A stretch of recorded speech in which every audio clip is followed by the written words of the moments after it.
আমার কাছে কিছু গোপন ভিডিও ফুটেজ এসেছিল, মাধ্যমটা আমি বলতে পারছি না। এই মাথা ফেটে মানে মগজটা বের হয়ে পড়ে গেছে, সেটা করেছে কিন্তু একটা ছাত্রলীগ নেতা। তাহলে সেই ছাত্রলীগ নেতা এখনও কেন বাহিরে? সাদ্দাম এখনও কেন বাহিরে, তাই না? সাদ্দাম, তারপরে আরও কে কে যেন ছিল, হ্যাঁ ইনান সৈকত, এরা সবাই। আচ্ছা, তাহলে এরা কেন এখনও বাহিরে? এরা কেন এখনও বিচারের আওতায় আসেনি? ঠিক আছে। এবং প্রত্যেকটা শিক্ষা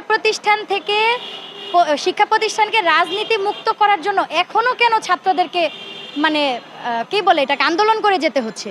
পরশুদিন আমি দেখলাম শাহবাগে রাজুর সামনে তারা দাঁড়িয়েছে যে এটা বলার জন্য যে প্রতিটা শিক্ষা প্রতিষ্ঠানে আমরা চাই যে এটা রাজনীতি মুক্ত হোক, এই রাজনীতি না থাকুক, মানে ছাত্র রাজনীতিটা না থাকুক।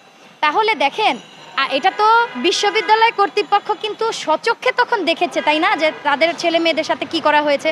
তাহলে তারা যেমন